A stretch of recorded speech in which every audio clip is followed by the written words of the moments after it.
प्रियो, हम सब के जीवन में एक ऐसा पाप पाया जाता है जिसे हम बहुत हल्का लेते हैं और कभी कभी तो उसे पाप की श्रेणी में ही नहीं रखते हैं, परंतु वह परमेश्वर की नज़र में बहुत घातक पाप है। क्या आप उस पाप के बारे में जानना चाहते हैं? तो हमारी इस आराधना में बने रहिए। आप सभी को जय मसीह की। आइए हम प्रार्थना करें। पिता परमेश्वर, धन्यवाद देते हैं इतने सुंदर दिन के लिए जो आपने हमें दिखाया। पूरे हफ्ते भर आपने अभी तक हमें संभाला, उससे धन्यवाद देते हैं। इस आराधना के लिए आपसे प्रार्थना करते हैं हमारा गीतों का गाया बजाए जाना आपको ग्रहण योग्य होने पाए। जो भी वचन बोला जाता है लोगों के हृदय में कार्य कर सके। आगे के समय को आपके हाथ में सौंपते हैं और इस प्रार्थना को हम प्रभु यीशु मसीह के मीठे और मधुर नाम से मांगते हैं, आप सुनिए कबूल कीजिए, आमीन। आइए प्रियो, हम परमेश्वर की महिमा के लिए एक गीत गाएंगे।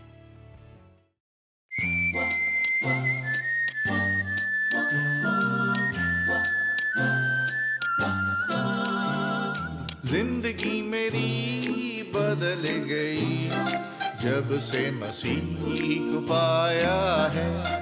खिल गई है कलियां नई, यीशु बहार लाया है। जीवन है क्या पल ही दो पल का, किसी ने न जाना होगा का कल का। जीवन है क्या पल ही दो पल का, किसी ने न जाना होगा क्या कल का। घड़ियां सुनहरी फिर न लौटेंगी, घड़ियां सुनहरी फिर न लौटेंगी। मुक्ति और जीवन वो लाया है। जिंदगी मेरी बदल गई जब से मसीह को पाया है। खिल गई है कलियां नई, यीशु बहार लाया है।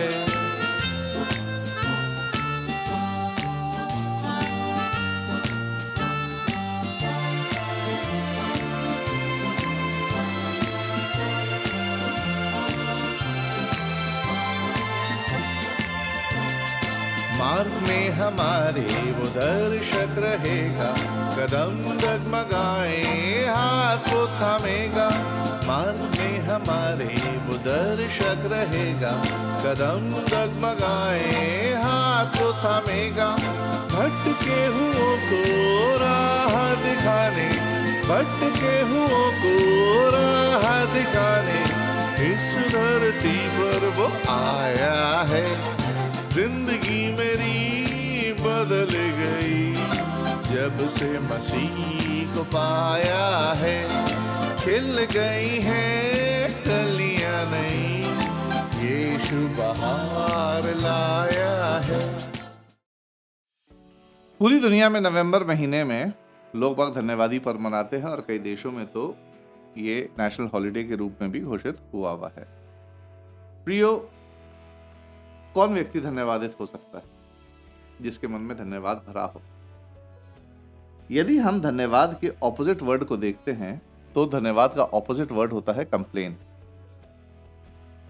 यानी शिकायत करना। और शिकायत करना मेरे प्रियो, ये एक पाप है। धन्यवाद देना और शिकायत करना ये एक व्यक्ति के भारी हाव भाव को प्रकट करता है कि व्यक्ति का स्वभाव कैसा है।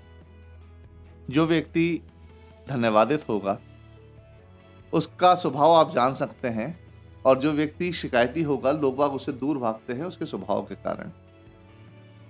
जो व्यक्ति हर चीज में धन्यवादित होगा वो हर चीज में सुख और चैन को प्राप्त करता है, और जो व्यक्ति शिकायती होगा, इसका ऑपोजिट लगा लीजिए, वो हर चीज में सुख और चैन को प्राप्त नहीं कर सकता है। प्रियो, बाइबल में शिकायत का एक बड़ा कॉमन टर्म दिया गया है, कॉमन शब्द दिया गया है जिसे हम कहते हैं कुड़कुड़ाना और बुड़बुड़ाना। डिक्शनरी में अगर आप इसका मीनिंग देखेंगे शिकायत का या कंप्लेनिंग का, तो आपको एक मोटा मोटा सा एक आइडिया मिल जाएगा कि शिकायती होना मतलब ये है कि आपका जो भाव है वो अप्रसन्न भाव है। यदि आपके लिए किसी ने कुछ काम किया है तो आप उस कार्य से डिससेटिस्फाइड, आप सेटिस्फाइड नहीं हैं और आप अप्रसन्न हैं, इसलिए आप शिकायत कर रहे हैं। यदि आप किसी व्यक्ति के द्वारा किए गए कामों से सेटिस्फाइड हैं, उसके आभारी हैं, तो आप हमेशा धन्यवादित होंगे। प्रियो, आज हर जगह आप देखिए, जब भी आप किसी रेस्टोरेंट में जाते हैं, दुकानों में जाते हैं, वहाँ हमेशा लिखा रहता है कि if you are satisfied then tell us, and if you are not then tell us. मेरा कहने का तात्पर्य यह है कि हर जगह आपको कंप्लेंट बॉक्स मिलेंगे, लेकिन मैंने आज तक कहीं भी किसी रेस्टोरेंट में या किसी दुकान में कहीं भी थैंक्स वाला कोई बॉक्स नहीं देखा।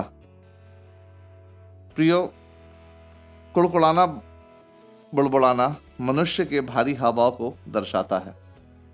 आज हर व्यक्ति कुड़कुड़ा बुड़बुड़ा रहा है। आज अगर आप इंडिविजुअल व्यक्ति को देखें तो वो कुड़कुड़ा बुड़बुड़ा रहा है, कंप्लेंट कर रहा है। अगर आप किसी भी समाज को देखें वो कुड़कुड़ा बुड़बुड़ा रही है। आप देश को देखें तो वो कुड़कुड़ा बुड़बुड़ा रहे हैं।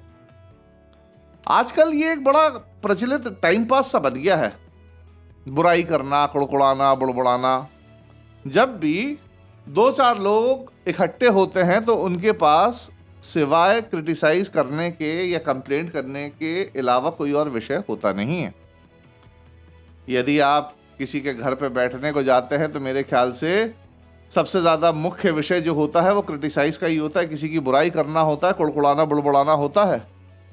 अगर कर्मचारी है तो अपने कार्य के स्थान वाले लोगों से के लिए कुड़कुड़ा बुड़बुड़ा रहा है, अपने कर्मचारियों के लिए कुड़कुड़ा बुड़बुड़ा रहा है। विद्यार्थी है तो अध्यापक के लिए वो कंप्लेंट कर रहा है, अध्यापक है तो वो स्टूडेंट के लिए कंप्लेंट कर रहा है, व्यापारी है तो सरकार की नीतियों से उसको प्रॉब्लम है, पत्नी है तो उसे पति से प्रॉब्लम है, पति है तो उसे पत्नी से प्रॉब्लम है, आम नागरिक है तो उसे ट्रैफिक टैक्सेस से प्रॉब्लम है। यहां तक कि हमारा चर्च भी इस पाप से अछूता नहीं है। लोगों को पास्टर से प्रॉब्लम है, उसके लिए कुड़कुड़ाते बुड़बुड़ाते हैं। पास्टर को डायसिस से प्रॉब्लम है या कमेटी से प्रॉब्लम है। तो ये सिलसिला प्रियो, ये एक तरीके से कुड़कुड़ाने बुड़बुड़ाने का ये एक आजकल बहुत कॉमन है, और इससे मेरे ख्याल से आज तक अभी तक तो कोई बचा नहीं है। परमेश्वर ने 6 दिन में सृष्टि की रचना की और 7वें दिन उसने आराम किया, और 8वें दिन उसने शिकायत सुनना शुरू कर दिया था। मैं चाहता हूं आप निकालें उत्पत्ति की किताब, उसका 3 अध्याय और 12वीं आयत में यहां इस प्रकार लिखा है, जी, जिस स्त्री को तूने मेरे संग रहने को दिया है उसी ने उस वृक्ष का फल मुझे दिया और मैंने खाया। यहां आदम कंप्लेंट कर रहा है कि जो स्त्री तूने मुझे दी है उसने मुझे उस्काया और उसने मुझे पाप करने के लिए उस्काया और मुझसे पाप करा दिया। प्रियो, कुछ पाप ऐसे हैं जो परमेश्वर की नजरों में बहुत घृणित होते हैं, और उनमें से एक पाप कुड़कुड़ाना और बुड़बुड़ाना है। हम इसे आजकल जो है बहुत ही कम लोग मिलेंगे जो धन्यवादित होंगे। ज़्यादा से ज़्यादातर लोग जो है 90% लोग वो सिवाय शिकायती टट्टू बने हुए हैं और कुछ नहीं।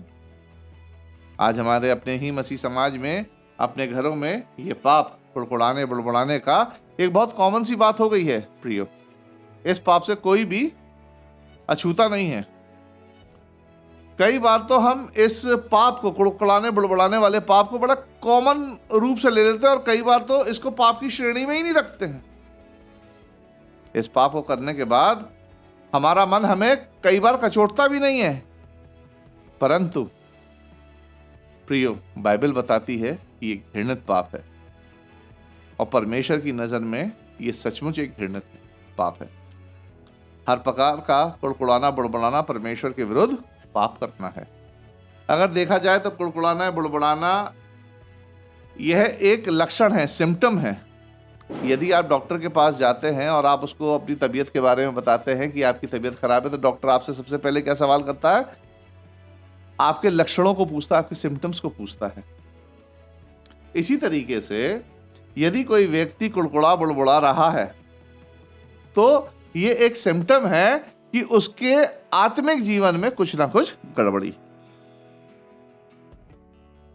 बाइबल के अनुसार प्रियो, जैसे मैंने आपको बताया कि ये घातक पाप है, मगर आज के दौर में इस पाप को हर व्यक्ति बड़ा लाइटली लेता है। यहाँ तक कि हमारे मसीह समाज में भी इस पाप को लोग बाग बहुत लाइटली लेते हैं, जबकि इस पाप के लिए परमेश्वर ने इजरायलियों को बहुत कठोर दंड दिया था।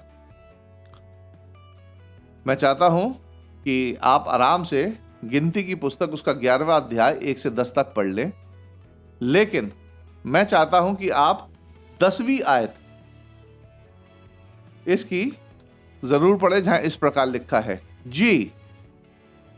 और मूसा ने सब घरानों के आदमियों को अपने अपने डेरे के द्वार पर रोते सुना, और यहोवा का कोप अत्यंत भड़का, और मूसा को भी बुरा मालूम हुआ।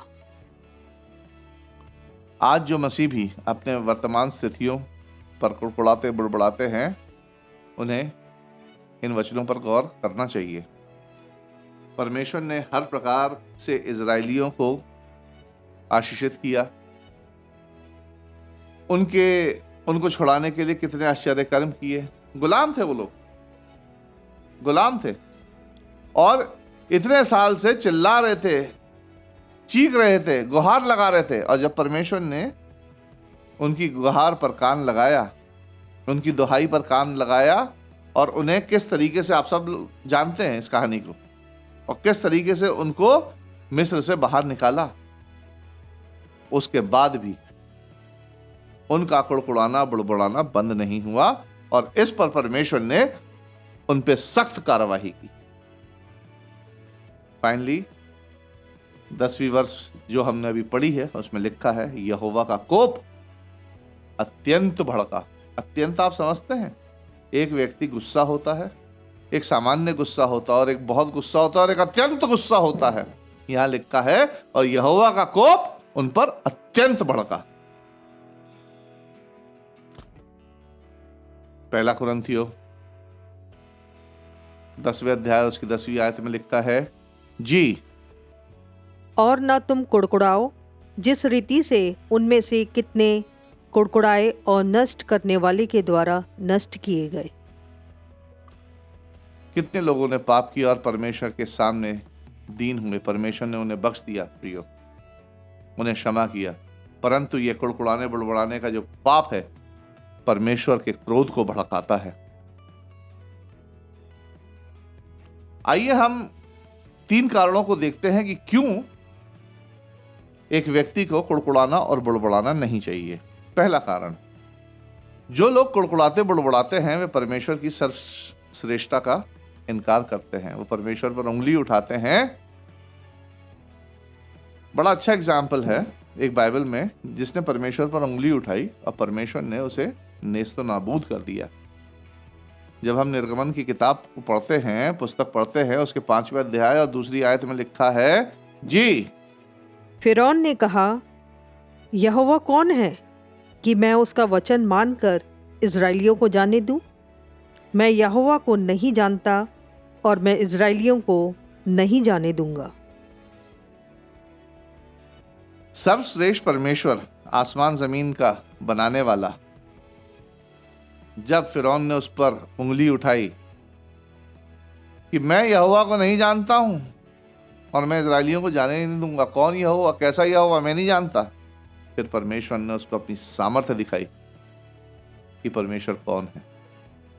और जब प्रियो हम कुड़कुड़ाते और बुड़बुड़ाते हैं, तो हम भी यही करते हैं कि परमेश्वर की सर्वश्रेष्ठता पर उंगली उठाते हैं, उसको चुनौती देते हैं। इजराइलियों का कनान देश में प्रवेश करने का श्रेय परमेश्वर ही को जाता है।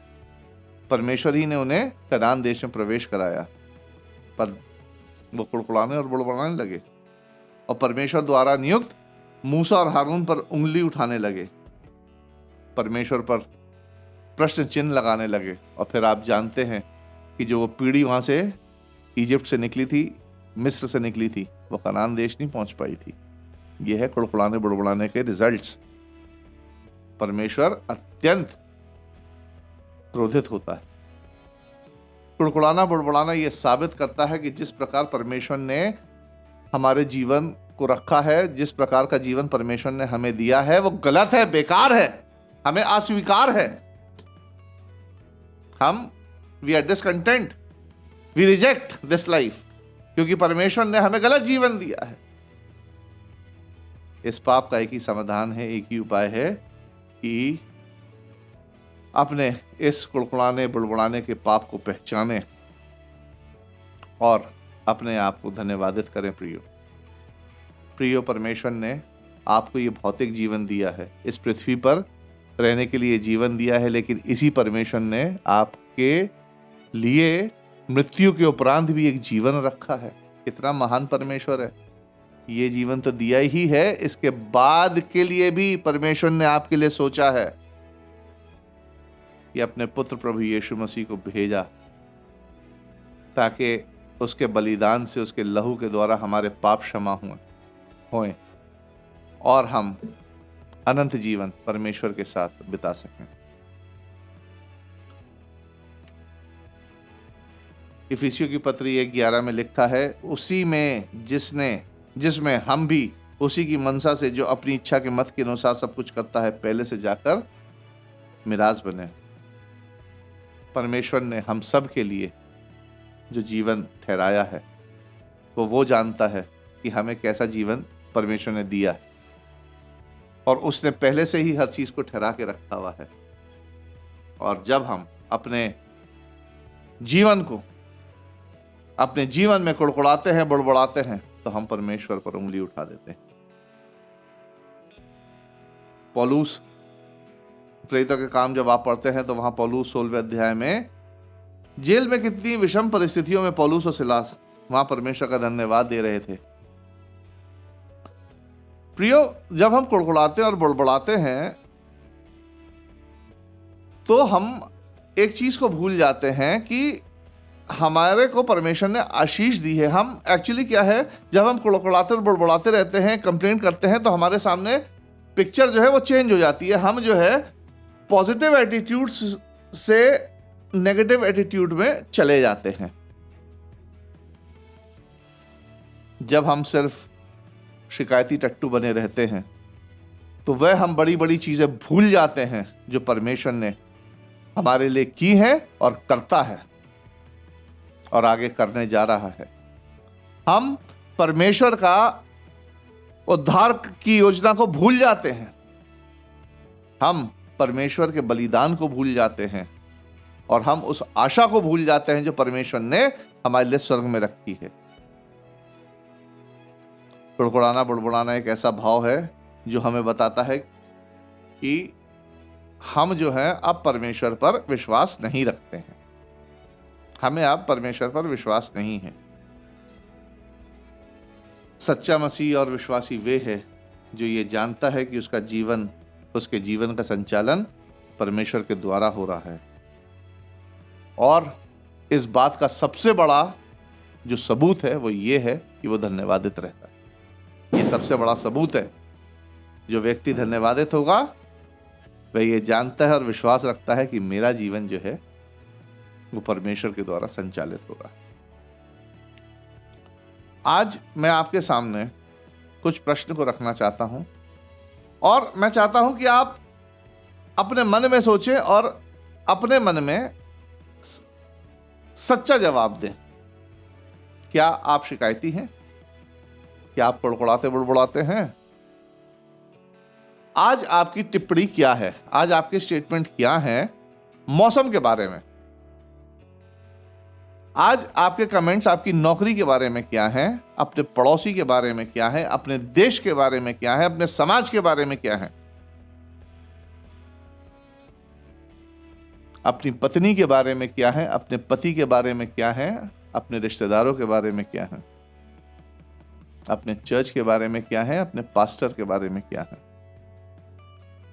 कुड़कुड़ाना बुड़बुड़ाना प्रियो एक घातक बीमारी है जो हमारी आत्मा को बीमार करती है, और हमें यह बीमारी नरक की आग में डलवा सकती है। इस बीमारी से चंगाई को प्राप्त करना बहुत जरूरी है प्रियो, और इस बीमारी से यीशु मसीह का लहू हमें चंगा करता है। और हमारी सकारात्मक सोच हमें चंगा करती है कि जब हम अपनी इन चीज़ों को याद करते हैं कि परमेश्वर ने हमारे लिए क्या किया है और हम उसके उपकारों को गिनते हैं। Count your blessings.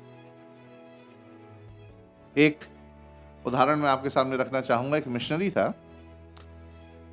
वो जंगल में एक शिकारी के साथ जा रहा था, तो अचानक गोली चलती है और देखता है कि बाजू में उसके एक बहुत बड़ा एक अजगर सांप जो है मरा हुआ है। तो वो शिकारी से पूछता है कि यार मुझे तो कुछ दिख नहीं रहा, लेकिन तुम्हें कैसे दिख जाते हैं? शिकारी कहता आपको झाड़ी के पीछे क्या दिख रहा है? तो कहता मुझे तो एक पत्थर दिख रहा है या एक शैडो टाइप की कुछ दिख रही है।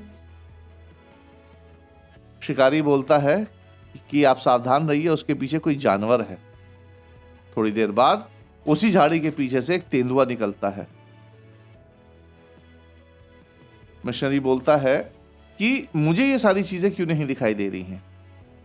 शिकारी बोलता है कि जब आप जंगल में चलते हैं तो आपको शिकारियों की आंख रख के जंगल में चलना चाहिए, चौकन्ना। प्रियो, आज जब हम इस संसार में चल रहे तो हमें अपनी आंखों को खोलना है। पवित्र आत्मा हमारी आंखें खोलती है, और जब पवित्र आत्मा हमारी आंखें खोलती है तो इस संसार में जिन लोगों को जो चीज नकारात्मक दिखती है वही चीज मसीहों को सकारात्मक दिखने लगती है। हमें हर अपनी वो पीड़ा मसीह की महिमा के लिए दिखने लगती है।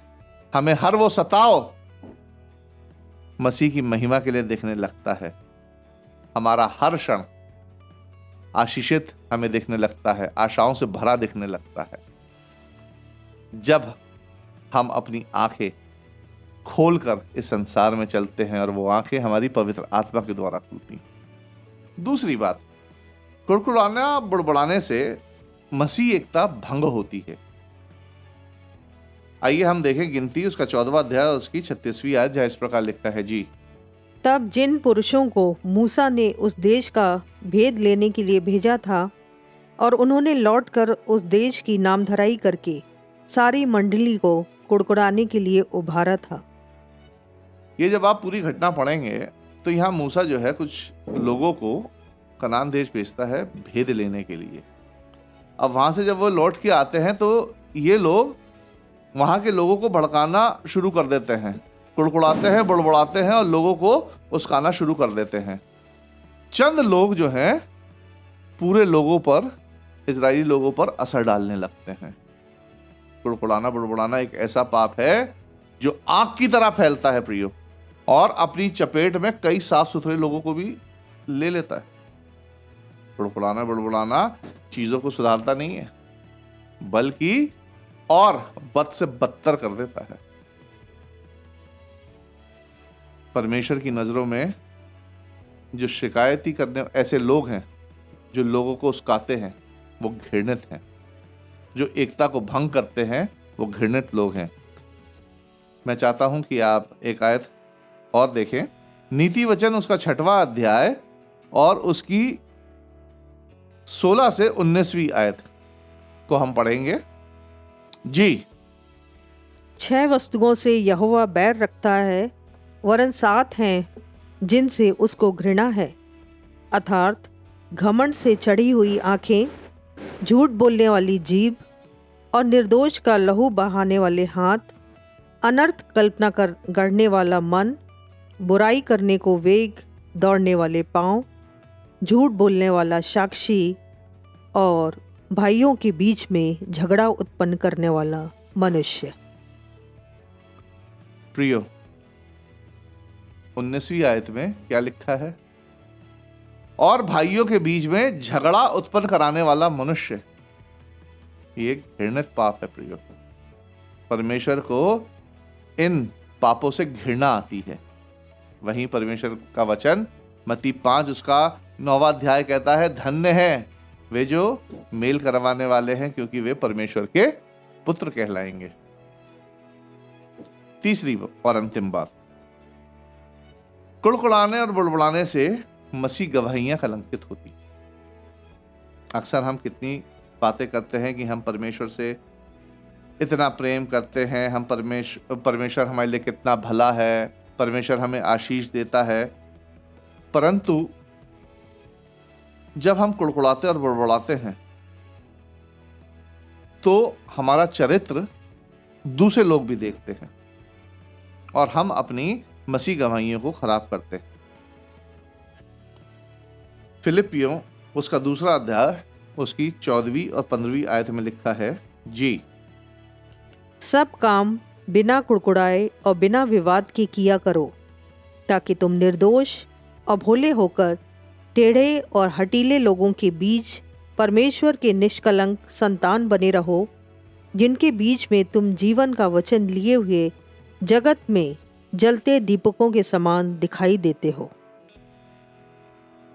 प्रियो, कुड़कुड़ाने और बुड़बुड़ाने वाला या वाली यीशु मसीह को चर्च के लिए, समाज के लिए हानिकारक लोग हैं। कोई भी उस व्यक्ति के आसपास भी रहना नहीं चाहता जो बुराई करता फिरता है या बुड़बुड़ाता रहता है। आज कितने लोग हैं ऐसे जो YouTube पर आपस में एक दूसरे की टांगे खींच रहे हैं। ये क्या कर रहे हैं? आपस में टांगे खींच रहे हैं, आपस में एक दूसरे के प्रचार को रौंदते हैं। ये गलत प्रचार कर रहा है, इसने ऐसा कह दिया, उसने वो कह दिया। आज YouTube पे इस टाइप के वीडियोस भरे हुए हैं। प्रियो, आपके इस कुड़कुड़ाने बुड़बुड़ाने को अकेला मसीह समाज नहीं देख रहा है, अन्य जाति भी देख रहे हैं। और वो क्या सोच रहे हैं? वो आपके इस टाइप के वीडियो से खुश होते हैं, वो हंसते हैं आप पे,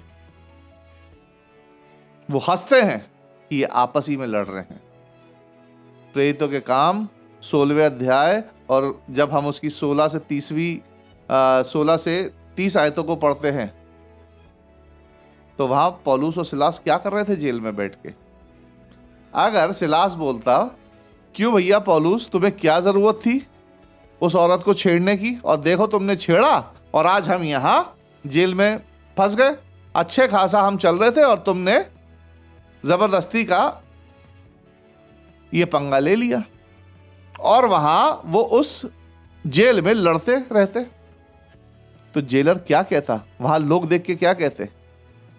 क्या जेलर कहता कि उद्धार पाने के लिए मुझे क्या करना है? कभी नहीं कहता। वो तो कहता कि उद्धार से दूर रहने के लिए भैया मुझे नहीं चाहिए उद्धार, मैंने देख लिया तुम लोग के चरित्र को, क्या कर रहे हो तुम लोग यहां। लेकिन ऐसे में पौलुस और सिलास इस विषम परिस्थिति में परमेश्वर की महिमा कर रहे थे, और उसका परिणाम आप जानते हैं क्या हुआ, कि भूकंप आया और सारी चीजें नियंत्रण में रहीं। और जेलर क्या बोलता है कि उद्धार पाने के लिए मुझे क्या करना है। उनके एटीट्यूड को देखकर, उनकी गवाही को देखकर वो जेलर अपना जीवन प्रभु यीशु मसीह को दे देता है। मगर आज हम मसीही लोग आपस ही में एक दूसरे की टांग खींचने में लगे हुए। सोचने वाली बात है प्रियो। और वो किस लिए? सिर्फ अपना वर्चस्व साबित करने के लिए। अपना वर्चस्व साबित करने के लिए दूसरे को क्रिटिसाइज करते हैं, कुड़कुड़ाते हैं और बुड़बुड़ाते हैं। किसी ने कहा है कि कुड़कुड़ाने और बुड़बुड़ाने वाले दुर्भाग्य, कष्टों और मुसीबतों के प्रचारक होते हैं। प्रियो, कुड़कुड़ाने और बुड़बुड़ाने में कोई ज्यादा इंटेलिजेंस नहीं लगती, कोई ज्यादा बुद्धि नहीं लगती है।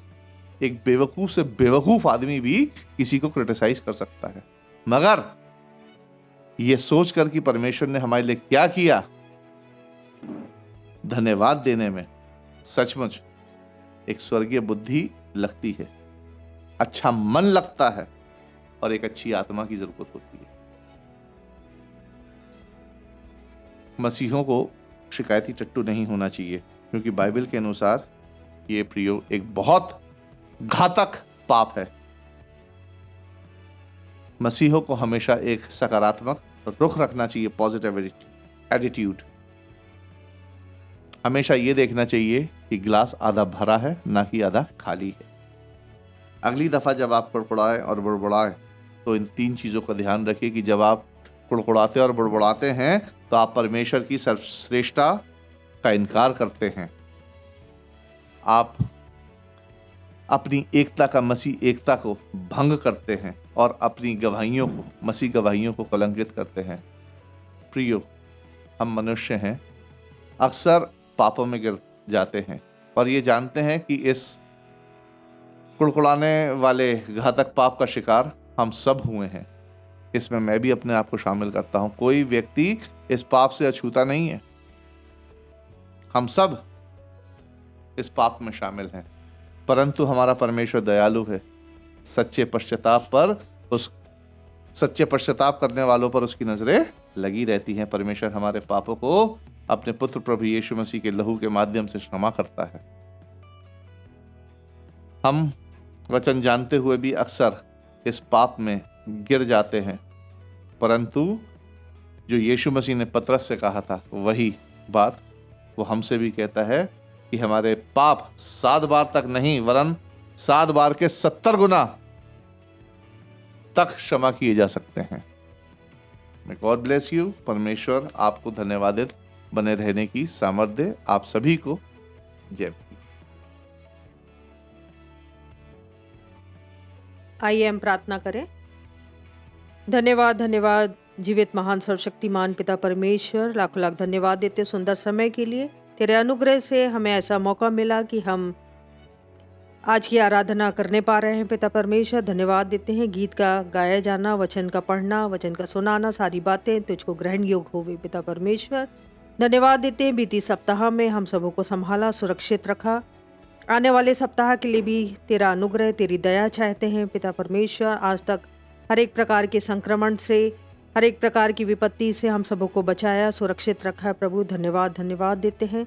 ऑनलाइन के माध्यम से जितने लोगों के पास तेरा वचन पहुंचता है, हर एक के जीवन में वचन कार्य करने पाए। और विशेषकर पिता परमेश्वर, मसीही लोगों के लिए विशेष रूप से प्रार्थना करती हूँ। अगर हम में कुड़कुड़ाने, बुड़बुड़ाने का घातक पाप विद्यमान है, पाया जाता है, तो आज ही हम अपने अपने मनों में, अपने घुटनों पर आकर पिता परमेश्वर तेरे सामने इस पाप से छुटकारा पाएं, पापों का पश्चाताप करने पाएं और अपने जीवन से एक सच्चे मसीह की गवाही रखने पाएं। पिता परमेश्वर, तेरी दया, तेरा अनुग्रह चाहते हैं हर एक बातों के लिए।